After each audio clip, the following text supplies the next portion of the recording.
Today we salute you, Mr. Budweiser head of marketing guy. Only you could take a beer and make it queer.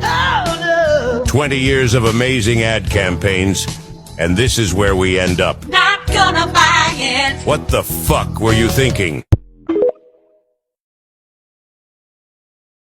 Mulvaney for 365 days was able to openly mock women, to openly take the spaces of women, to get contracts from Ulta Beauty, to take, contracts from other women, all these sponsorships, and nobody cared.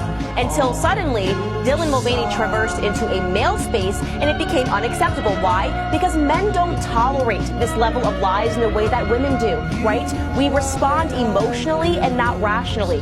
We should have been the ones to put an end to Dylan Mulvaney, but we didn't because we feel bad. And shouldn't we just feel bad for men that want to be women and mock us and put on lipstick and pigtails and call themselves a girl?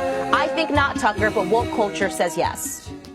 I want to be a mom one day. That's going to be a passion for me. I think seeing a trans woman as a mom is going to be very important. That's just absurd. You are a biological male. You can't get pregnant.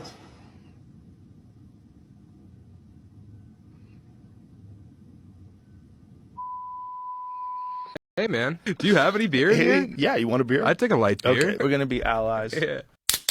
Cheers. Cheers, man. This Dylan Mulvaney thing. It's like just a can with that person's face on it. Yeah. That's all it was. It wasn't like something they were selling. I saw it and I was like, what the fuck is this? I think it's goofy when someone says 365 days of womanhood. But it's also your typical Bud Light fan is like NASCAR, sports. That's most of the people that are drinking Bud Light. Guys like Shane. The Bud Light demographics. Yeah. Who's drinking Bud Light? It's bigots. I saw this fucking... Guys like Shane. It's funny what people get super outraged about. I thought what Kid Rock did was funny. I laughed at it. I told him I thought it was funny. A lot of companies are using this person.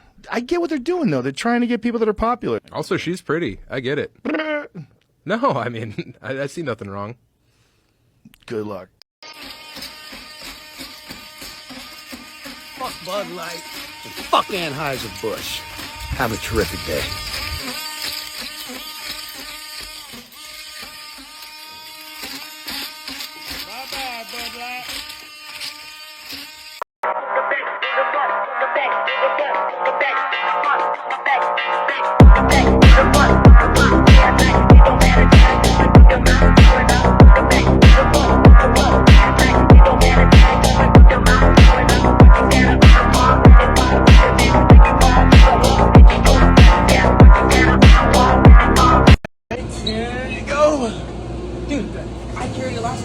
And you're carrying it again. I don't want to be seen with it again. Me neither. You're carrying it again. I'm not going to be here last time. No, absolutely. No. You guys are so cute. You'll work it out. No, we're just friends. No, it's not like that. We're just we're just friends. Sure. That's what they all say. You know what? We're not even getting it. We're just friends. People say I got a drinking problem. Right here is how you ruin a brand. Dylan Mulvaney recently drove the final nail into Bud Light's coffin. And if you don't know, Bud Light has lost $27 billion since they partnered with her on a simple social media post. It drove the internet into a frenzy. Millions of Americans decided to boycott the brand, and Bud Light's market share has just collapsed as a result. And the wild thing is the brand missed one of the most genius and obvious advertising opportunities in history. But we will get to that later, because Dylan just posted what her experience has been since all of this happened. What transpired from that video was more bullying and transphobia than I could have ever imagined. And I was waiting for the brand to reach out to me, but they never did. For a company to hire a trans person and then not publicly stand by them is worse, in my opinion, than not hiring a trans person at all. Here's the thing. Bud Light never should have hired Dylan Mulvaney. They probably never should have stepped into the trans space to begin with, because this country has some shit it's got to work through. And things are messy on all sides, because we're in this weird era where freedoms are being overextended for some groups, removed for other groups, all depending on how marginalized your community supposedly is. Children are getting sucked into the mix, and the rules don't really make sense to anybody right now. And that creates an almost impossible environment to make feel-good media around. As a brand, you're trying to navigate a landscape that's absolute chaos, so why would you take that risk? And that's the mistake that Bud Light made in hiring Dylan Mulvaney for this. Because Bud Light doesn't really care about these issues at all. They just want to make money, and they see people and groups as a tool to make that happen. They're not actually actually interested in making any kind of social progress. And if you don't believe me, just look at every multinational corporation that throws up a pride flag during June on their US-based accounts, but not in the countries where it wouldn't be financially beneficial to them. Because the thing is, when a marketing campaign is about the money, you're always going to miss the mark, and that's what Bud Light did. They alienated their core audience, they furthered tensions between Americans across different social demographics, and they missed the most obvious marketing opportunity in this whole space. Because if you have to get into this social issue as a brand, why not just make a series of simple videos with reasonable people from the trans community, sitting down with reasonable folks from a more traditional upbringing, so they can have a chat about what being yourself looks like in the land of the free. It's not a conversation about orientation, just what it means to be an American and be able to be who you are within these borders. And these conversations all happen over a couple of Bud Lights.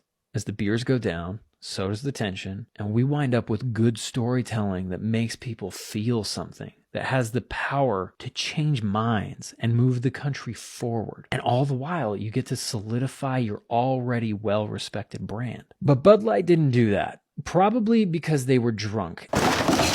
And you don't make good decisions when you're drunk. So if there's one positive to come from this entire thing, it's that Dylan Mulvaney has done a better job than anyone in history to bring attention to the alcohol industry and question it. Because for many people, millennials in particular, and Gen Z, it's made us question, like, what are we even doing here? Why are we wasting our time, our money, our calories, our brain cells, our health on such a stupid product? It tastes like piss that's been filtered through an old sock filled with wheat. And marketers have spent billions of dollars to convince us that this is cool. I actually made a video a while back touching on this, that this is Dylan's best work. Maybe not for the reasons that she intended when she took this collaborative deal with Bud Light, but in terms of landing a major blow to an industry that ultimately does a net negative for society. Here we are. Maybe the positive that we pull away from this is, regardless of our orientation, we can all agree that drowning ourselves in beer might be one of the things preventing us from having rational, well thought out conversations about these things. Conversations about what we're all doing here. Because what we are doing as a country,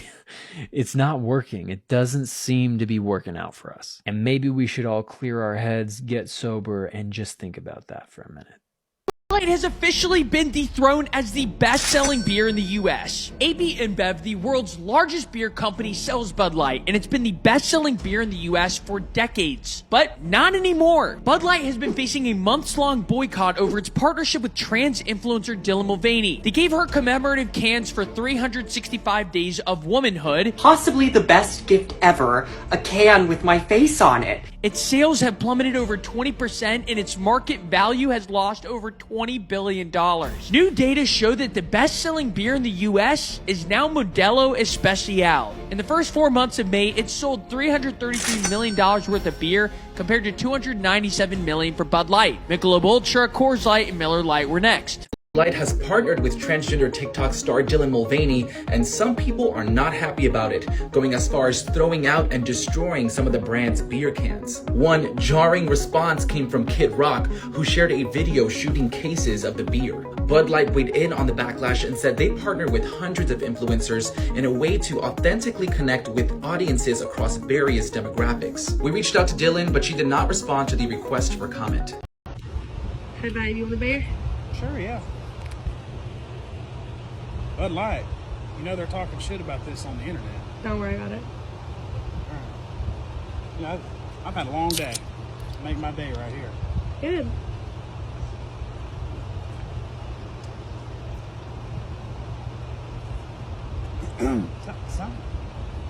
Oh my God. Oh my goodness, babe. This ain't gonna work. I'm downloading Grindr. Are you drinking Bud Light again? Yeah, they got a great products and their cans are unmatched from the industry. You're not you when you drink Bud Light. What's this?